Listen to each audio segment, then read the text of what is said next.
Hello everyone and welcome back to my channel learners hub. तो अब guys आज जो हम लोग ऐसे डिस्कस करने जा रहे हैं उसका नाम है ड्रीम चिल्ड्रन अ रेवरी, जिसे कि रोमांटिक एरा के एक काफ़ी जाने माने राइटर और इंग्लिश एसेइस्ट चार्ल्स लैम के द्वारा लिखा गया है। और इस एसे को इसे वर्ल्ड वाइड इंग्लिश प्रोज में एक मास्टरपीस के तौर पे कंसिडर किया जाता है। तो अब देखिए, इस वीडियो को डायरेक्टली शुरू करने से पहले मैं आप लोगों को इस टॉपिक से रिलेटेड कुछ इंपॉर्टेंट फैक्ट्स या बातें बता देना चाहता हूँ, ताकि आगे चलकर आप लोगों को बिल्कुल भी कंफ्यूजन ना हो और ये टॉपिक आप लोगों को अच्छे से समझ में आ जाए। सो नाउ इस टॉपिक का सबसे पहला इंपॉर्टेंट फैक्ट तो ये है कि इस एसे को इसे ईयर 1821 में लिखा गया। फिर एक साल के बाद यानी ईयर 1822 में इसे इंग्लैंड के एक लिटरेरी मैगजीन या पीरियोडिकल जिसका नाम द लंदन मैगजीन था, तो उसमें फिर इसे पब्लिश किया गया। और फिर फाइनली ईयर 1823 में जाकर इसे चार्ल्स लैम के ही एक एसे के कलेक्शन जिसका नाम एसेज ऑफ इलाया था, तो उसमें इसे कई और दूसरे एसेस के साथ कंबाइन करके ऐड करके इसे दोबारा से पब्लिश किया गया। और यहाँ पर इस एसे के कलेक्शन का जो नाम है एसेज ऑफ इलाया, तो ये इलाया एक्चुअली चार्ल्स लैम का ही एक स्यूडो नेम है, एक पेट नेम है, जिसे कि उन्होंने यहाँ पर इस्तेमाल किया है अपने रियल आइडेंटिटी को छुपाने के लिए या हाइड करने के लिए। फिर इस टॉपिक का दूसरा इंपॉर्टेंट फैक्ट ये है कि ये कंप्लीट वर्क ये एक परफेक्ट क्लासिक एग्जाम्पल है सब्जेक्टिव और पर्सनल एसेस का, जो कि रिफ्लेक्ट करता है चार्ल्स लैम के ट्रैजिक लाइफ को, उनके पर्सनल फीलिंग्स एंड इमोशंस को, उनके इनर मोस्ट लॉन्गिंग या चाहत को। बिकॉज चार्ल्स लैम भी ये चाहते थे कि उनका भी एक छोटा सा परिवार हो, उनके भी बच्चे हो। उनकी भी एनी सिमंस नाम के एक लेडी से जिनसे कि वो प्यार करते थे, तो उनसे उनकी शादी हो जाए। बट अनफॉर्चुनेटली ऐसा कुछ भी नहीं होता है, बिकॉज एनी सिमंस पहले उनकी दोस्त हुआ करती थी जिनके साथ वो ईस्ट इंडिया कंपनी में काम किया करते थे। बट उनका जो रिलेशनशिप था एनी सिमंस के साथ, तो वो बहुत ज़्यादा कॉम्प्लिकेटेड हो गया एंड बिकॉज ऑफ दैट उनकी शादी नहीं हो पाई। तो ये ऐसे मेनली रिग्रेट यानी पछतावा, पास्ट मेमोरीज, लॉस, इमेजिनेशन और ह्यूमन लॉन्गिंग के थीम से डील करता है। और अब फाइनली रही बात इस टॉपिक के थर्ड इंपॉर्टेंट फैक्ट की, इसके टाइटल की। तो देखिए, इस एसे का जो टाइटल है ड्रीम चिल्ड्रन अ रेवरी, तो इसमें रेवरी का मतलब है किसी चीज़ के बारे में सोचते हुए उसमें ही खो जाना या किसी थॉट में या कल्पना में ही खो जाना। और ड्रीम चिल्ड्रन का मतलब है इमेजिनरी किड्स या काल्पनिक बच्चे। तो इस एसे में राइटर ऐसा सोचते हैं कि अगर उनके बच्चे होते तो वो उनके साथ बैठकर यानी वो अपने बच्चों के साथ बैठकर वो उन्हें अपने बचपन के और अपने फैमिली की कहानी सुनाते। और इसी चीज़ को सोचते सोचते वो सो जाते हैं। और जब फिर वो बाद में जागते हैं तो उन्हें फिर ये याद आता है कि ये बस एक सपना था या उनके दिमाग का एक क्रिएशन और इमेजिनेशन था, जो कि उनके अनफुलफिल्ड डिज़ायर और लॉन्गिंग की वजह से ये क्रिएट हुआ था। तो ये पूरी एसे जो है, तो ये बस चार्ल्स लैम के इमेजिनेशन या उनके ड्रीम का एक पोर्ट्रेयल है और डिपिक्शन है। तो चलिए, अब ये तो हमने डिस्कस कर लिया इस टॉपिक से रिलेटेड कुछ बेसिक इन्फॉर्मेशन। तो अब बिना टाइम वेस्ट किए आज का जो हमारा एसे है ड्रीम चिल्ड्रन अ रेवरी, इसे हम लोग शुरू करते हैं। तो चार्ल्स लैम ने इस एसे के अंदर उन्होंने अपना नाम जेम्स इलाया रखा होता है। और जब वो कुछ सोचते सोचते यूं ही सो जाते हैं, तो उस दौरान वो फिर ऐसा सपना देखते हैं कि वो अपने दो बच्चों से जिनका नाम जॉन और एलिस होता है, तो वो उन दोनों से बातें कर रहे होते हैं। और उनके दोनों बच्चे फिर उनसे ये रिक्वेस्ट करते हैं कि वो उन्हें उनके ग्रैंडमदर यानी चार्ल्स लैम उन्हें अपने ग्रैंडमदर के बारे में कुछ बताएं या कुछ कहानी सुनाएं। तो अब चार्ल्स लैम की ग्रैंडमदर उनके बच्चों के रिश्ते में वो उनकी ग्रेट ग्रैंडमदर लगेंगी, यानी उनकी परदादी या परनानी लगेंगी। तो चार्ल्स लैम फिर अपने बच्चों के रिक्वेस्ट पर वो उन लोगों को अपने ग्रैंडमदर जिनका नाम मिसेस फील्ड होता है, तो वो उन लोगों को अपने ग्रैंडमदर के बारे में बताने लगते हैं। जहाँ पर वो अपने बच्चों से ये कहते हैं कि उनकी जो ग्रैंडमदर थी, तो वो यूएस के एक शहर नॉर्फॉक में, जो कि वर्जीनिया नाम के ही एक राज्य में या स्टेट में मौजूद है, तो वो वहाँ पर रहा करती थी। और नॉर्फॉक शहर के जिस घर में वो रहा करती थी, तो वो घर उनके यानी चार्ल्स लैम के प्रेजेंट टाइम वाले घर से वो ऑलमोस्ट 100 टाइम्स ज़्यादा बड़ा था। फिर इसके बाद चार्ल्स लैम अपने बच्चों को वो उन्हें एक ट्रैजिक सीन के बारे में बताने लगते हैं, जो कि उस बड़े से घर में ही मौजूद एक लकड़ी से बने चिमनी के ऊपर कार्व किया गया होता है, जैसा कि आप इमेज में देख सकते हैं। तो देखिए, असल में उस घर में बहुत सालों पहले एक जालिम चाचा ने या अंकल ने उसने अपने 2 भतीजों का या भतीजी का कत्ल कर दिया होता है। और उसी मर्डर वाले इंसिडेंट के बारे में उस घर के हॉल रूम में जो लकड़ी वाला चिमनी इंस्टॉल्ड होता है, तो उसी लकड़ी वाले चिमनी के ऊपर ही उस ट्रैजिक इवेंट को या इंसिडेंट को कार्व किया गया होता है या उसकी नक्काशी की गई होती है उसमें। बट फिर चार्ल्स लैम्ब अपने बच्चों से ये भी कहते हैं कि बाद में जाकर उस लकड़ी वाले चिमनी को उस हॉल रूम से हटा दिया गया और वहाँ पर एक मार्बल की बनी चिमनी को इंस्टॉल कर दिया गया, जिस पर कि कोई भी नक्काशी नहीं की गई होती है और वो बिल्कुल ही प्लेन होता है। तो ये सुनकर चार्ल्स की बेटी एलिस थोड़ा गुस्सा हो जाती है और गुस्से में वो बिल्कुल अपनी माँ की तरह लग रही थी। तो अब देखिए वो बड़ा सा घर या हवेली जो था जिसमें कि चार्ल्स की ग्रैंडमदर रहा करती थी, तो वो उनका खुद का घर नहीं था और ना ही वो उस घर की रियल ओनर या उसकी मालकिन थी, बल्कि वो किसी दूसरे व्यक्ति का घर था, बहुत ही अमीर व्यक्ति का घर था, जिन्होंने चार्ल्स लैम्ब के ग्रैंडमदर के रिलीजियस डिवोशन की वजह से, उनके काइंड और हम्बल बिहेवियर की वजह से, उन्होंने उनकी ग्रैंडमदर को उस घर के केयरटेकर के तौर पे हायर किया हुआ था, क्योंकि उस घर के जो रियल ओनर थे तो वो कहीं और शिफ्ट हो गए थे। इसीलिए अपने पहले वाले घर या हवेली की देखभाल के लिए उन्होंने चार्ल्स लैम्ब के ग्रैंडमदर को हायर किया हुआ था। और चार्ल्स लैम्ब की ग्रैंडमदर भी बिल्कुल आराम से रहा करती थी वहाँ पर, एज इफ कि वो उनका खुद का ही घर हो। एंड फिर कई सालों के बाद जब चार्ल्स लैम्ब के ग्रैंडमदर की डेथ हो गई, तो तब फिर उनके फ्यूनरल प्रोसेशन में बहुत दूर दूर से लोग उनके फ्यूनरल प्रोसेशन को अटेंड करने के लिए आए थे। और उनके अंतिम संस्कार के दौरान सिर्फ मिडिल क्लास या गरीब लोग ही नहीं आए हुए थे, बल्कि बहुत से अमीर लोग भी उनसे मिलने के लिए दूर दूर से आए हुए थे, क्योंकि उनका नेचर ही इतना अच्छा था, इतना काइंड और जेंटल था। और उनके गुजर जाने के फिर कुछ समय के बाद जब वो हवेली खराब होने लगी, तो तब फिर उस घर के जो रियल ओनर थे, तो उन्होंने उस घर में मौजूद कई सारे प्रीशियस या एंटिक ऑर्नामेंट्स को उन्होंने वहाँ से शिफ्ट करवा के उन्होंने उसे अपने मॉडर्न हाउस में इंस्टॉल करवा लिया होता है, जो कि उनके उस मॉडर्न हाउस में बिल्कुल भी सूट नहीं कर रहा था।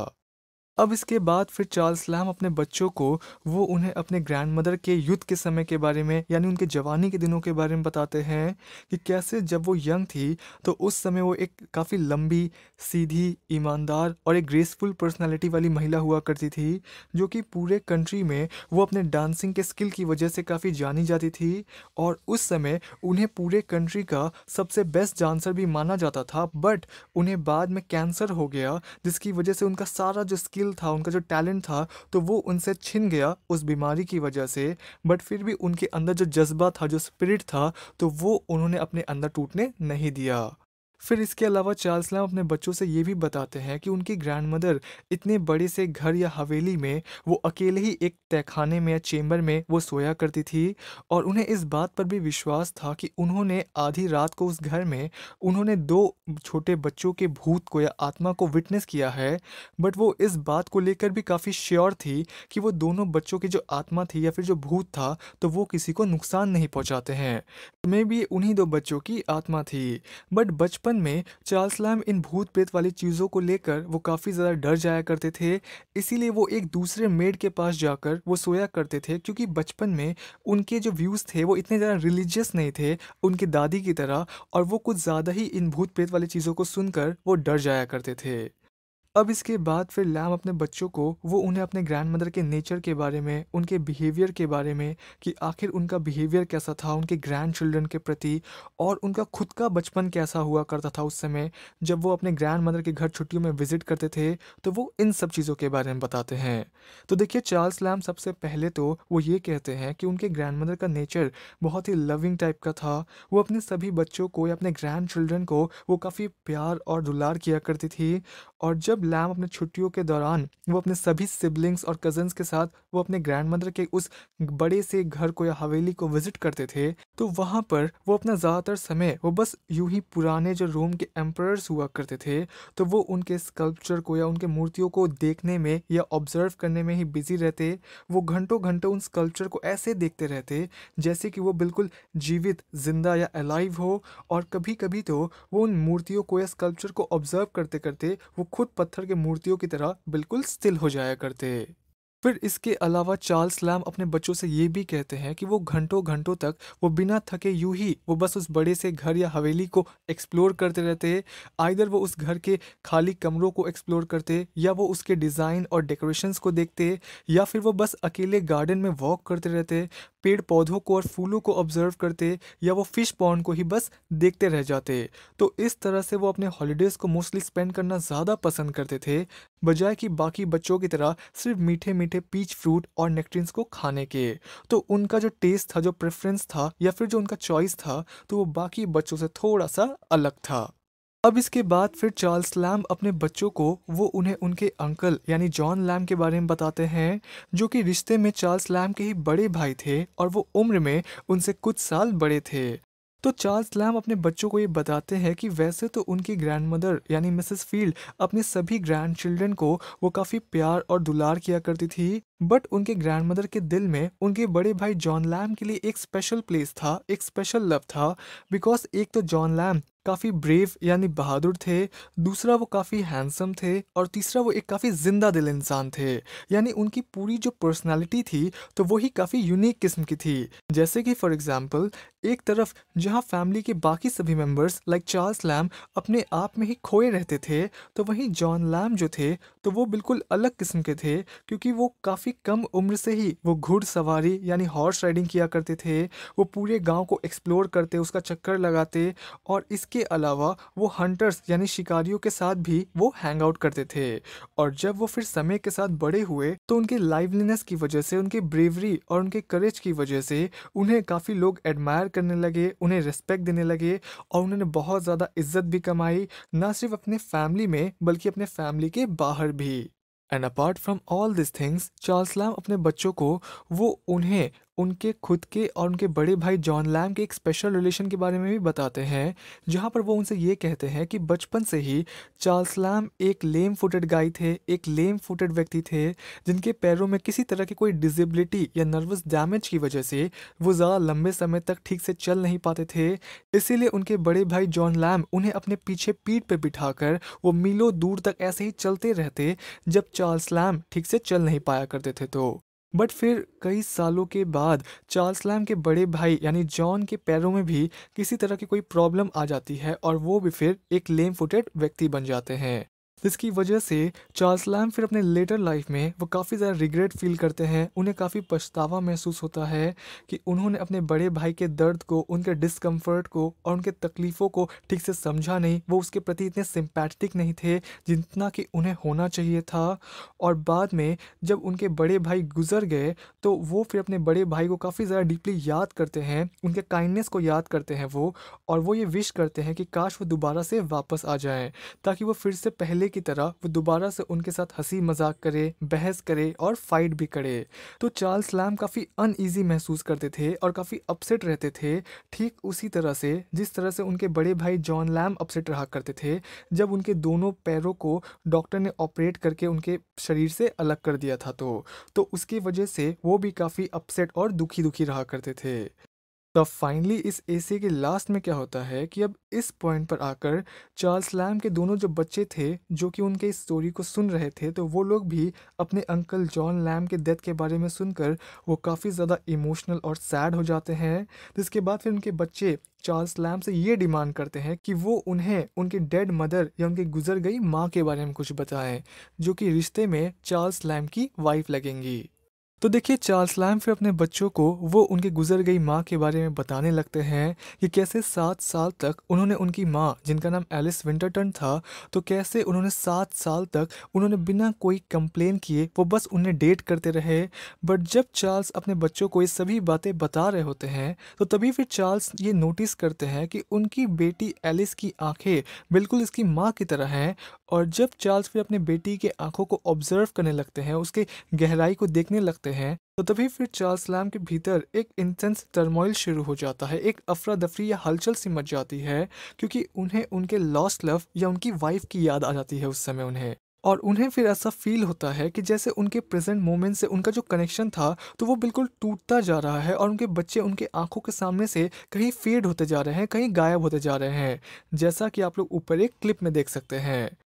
तो अब फाइनली वो दोनों बच्चे फिर चार्ल्स लैम्ब से ये कहते हैं कि वो असल में वो चार्ल्स और एलिस के बच्चे नहीं हैं, बल्कि वो एलिस विंटरटन और बार्टम के बच्चे हैं, और बार्टम उनके असली पिता हैं। तो उन बच्चों के इस बात से पहले तो हमें ये समझ में आ जाता है कि चार्ल्स लैम्ब की कभी शादी हुई नहीं थी, वो जीवन भर कुंवारे ही थे। और दूसरा पॉइंट, वो बच्चे लैम्ब से फिर ये कहते हैं कि वो असल में कोई रियल बच्चे नहीं हैं। तो उन बच्चों के इस पॉइंट से हमें ये समझ में आ जाता है कि जब चार्ल्स लैम्ब की शादी हुई नहीं एलिस से, तो उनके बच्चे कहाँ से होंगे। और जिन बच्चों से वो इतने देर से अभी तक बात कर रहे थे और जिन्हें वो कहानियाँ सुना रहे थे, तो वो सब बस एक ड्रीम था, उनका एक इमेजिनेशन था। उनके डिज़ायर की वजह से, उनके अनफुलफिल्ड डिज़ायर या लॉन्गिंग की वजह से ये सब एक इमेजिनेशन उनके दिमाग में क्रिएट हुआ था, और वो सपने में ये सब इमेजिन कर रहे थे। और सडनली जब वो जागते हैं, तो फिर उन्हें ये रियलाइज़ होता है कि वो अभी भी अपने आर्म चेयर पर अकेले बैठे हुए हैं, या अपने बैचलर चेयर पर बैठे हुए हैं, और उनकी जो ईमानदार या लॉयल मेड सर्वेंट ब्रिजेट थी, तो वो उनके बगल में मौजूद थी। तो उनका जो नींद था वो टूट जाता है और सब कुछ क्लियर हो जाता है। तो इस तरह से ऐसे ख़त्म होता है। एंड आई होप कि आपको ये वीडियो पसंद आया होगा। वीडियो पसंद आया तो प्लीज़ आप लोग कमेंट करके ज़रूर बताएं, लाइक करें, शेयर करें इसे अपने दोस्तों के साथ। And thank you for watching.